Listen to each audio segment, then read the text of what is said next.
Today we're talking to Isaac Marriott. We're ahead of Saturday's important home game against Eastleigh, and on the back of two postponed games at Southend last weekend and against Rochdale on Tuesday night. First of all, Isaac, Southend, really frustrating weekend, particularly for the players and management and backroom staff who went down on Friday afternoon.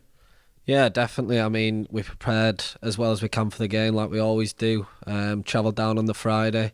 I think the gaffer might have spoke to Southend or someone did and said it'll be 80% chance on. So, we travelled down thinking we were going to be playing and did everything down there, and then woke up on the Saturday, had my breakfast, and then went back to the room to come down for analysis and bumped into the gaffer on the way up, and he said the game was off. So it's one of them. I mean, he went to the pitch and saw it and said it weren't playable. I know they've come out afterwards and trained on it, but I think it was the other side of the pitch that was frozen. So we can't do much about it.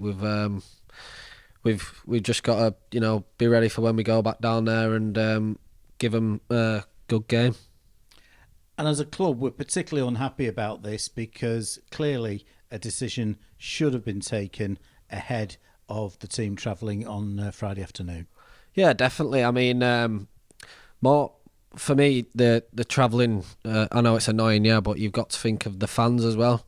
I know half of them must have got halfway down to Southend, use the hard-earned money to come and watch us play, and they've got halfway and had to turn back, which I know wouldn't be ideal. But for us, I think it's a bit annoying that we've had to go all the way down and the club have had to fund the whole trip, and it's basically come of nothing. I know when we got back on the Saturday, it took us about 5-6 hours, and then we had a session to do at our own gyms just to keep ticking over. So yeah, it was a bit of a long day, but we're always preparing ourselves for the best, and hopefully the boys are all in good nick heading into this next run of fixtures. And double frustration on Tuesday when the J Davidson Stadium pitch was waterlogged and we were unable to take on Rochdale. Another big game, first time the two clubs have ever met in a league fixture, and it was live in front of the TNT Sports camera, so massive frustration there. Yeah, massively. It's the games you want to play in, the localish games, and live on telly. I know we've had a few games this season and we've got a few coming up, but that was a real good test for us at their place. They gave us a bit of a hiding, and we again trained really well on the Monday, preparing ourselves for it, knew exactly what we needed to do, but unfortunately there's been a lot of rain all over the country. It weren't just us that was off, and unfortunately the pitch didn't hold well, so we've got them to come again, and we'll be ready for it. So our last action was at Chesterfield, and we received a lot of plaudits for the way the team played, both internally and from Chesterfield and other clubs.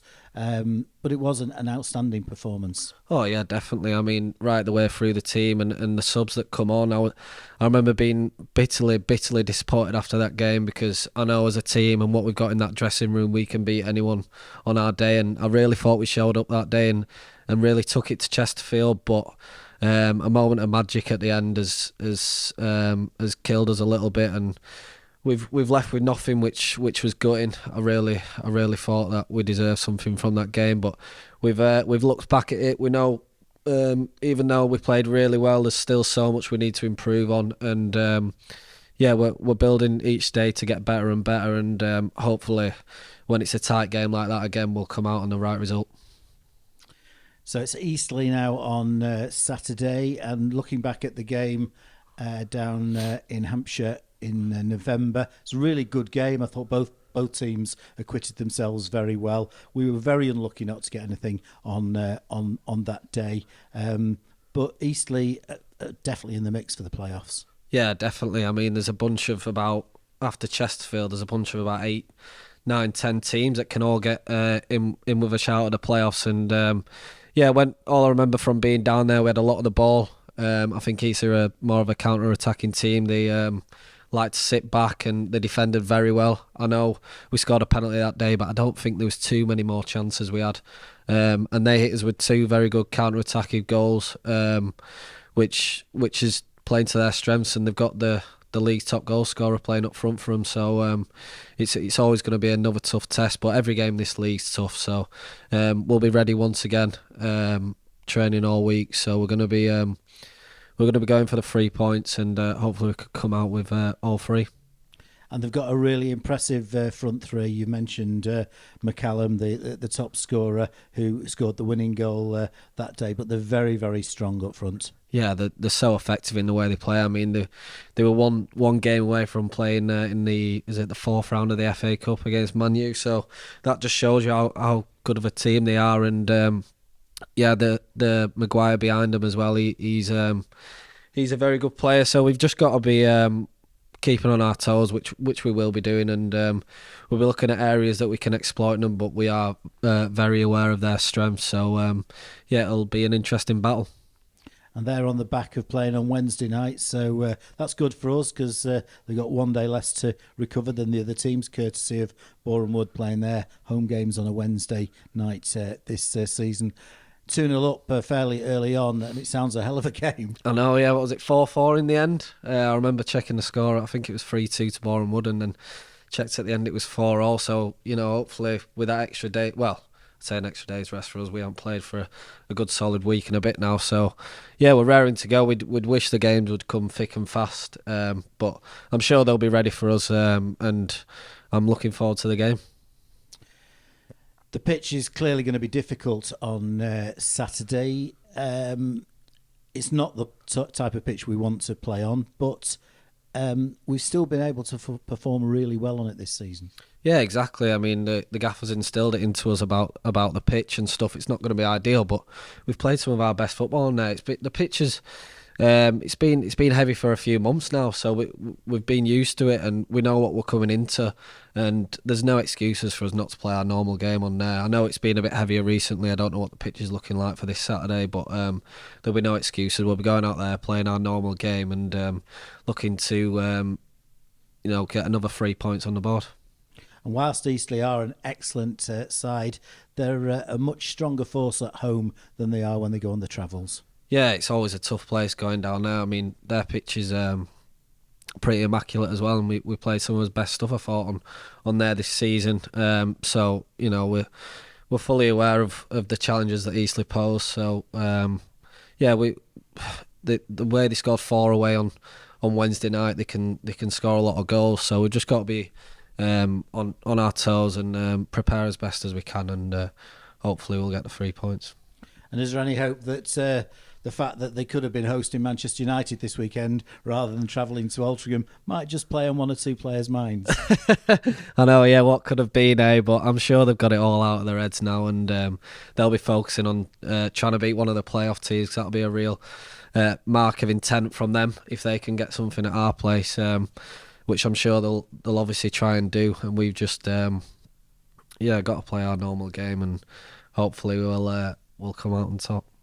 It's a tricky period for the club at the moment with the postponements. But one good positive is that we've still got plenty of time to play these games. We're not facing a fixture pile-up by any means at the moment. No, not at all. I mean, we've only got the odd game in hand here and there. I mean, personally, I'd rather have the games come in as thick and fast, because that's when I feel I'm at my best and at my sharpest. But we've had a fixture like pile up in, I think, September, and we went on a 5-game winning streak back to back to back. So it's not nice when the games are cancelled, but we'll be looking to put another little run together. We've got a few tough games coming up after this as well, and we'll be aiming to try and get as high up the table as we can. And you're having a longer stint as captain than we thought might have been the case. Unfortunately, James Jones's shoulder injury means he's likely to be out for most, if not all, of the season. But that's a great opportunity for you on a personal level. Yeah, definitely. I mean, since I've took the reins over James, I feel like it's bringing a new dimension to my game. I know I'm not the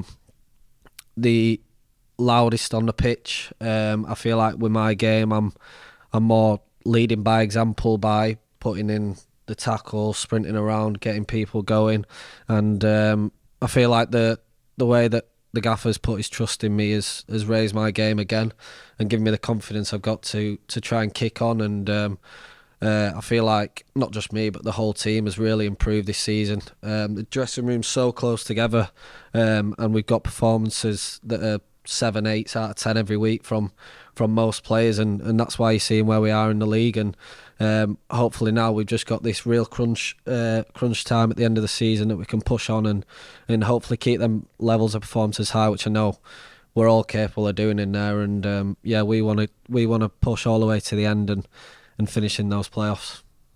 Oddly enough, you remind me a little bit in terms of your play of a former Altrincham captain, and it's a man who's a friend of your family, Mickey Carmody, in the 90s. He was a similar style of player to you, and was captain of Alty for 2, 3, 4 seasons, I think it was, but was always described as an inspirational player by other players, and I think that's what you're saying. You're that type of player. Yeah, that's what I sort of pride myself on. I remember you asking me when I first joined the club what was my strengths and stuff, and hopefully the intent and the running around and the willingness to go and win a tackle and get the fans going is what I pride on. And I feel like those leadership roles on the pitch, the gaffer sees in me, and he's literally giving me the trust to lead the team out week in, week out, and every week I feel like I'm getting stronger and more confident. And clearly, in terms of the headlines, it's the goal scorers and the assist players. But if you look at a fantastic goal we scored at Chesterfield, it started off with you just ratting around in the midfield. But that is so important to helping us achieve what we're trying to achieve, and also in terms of the way we play.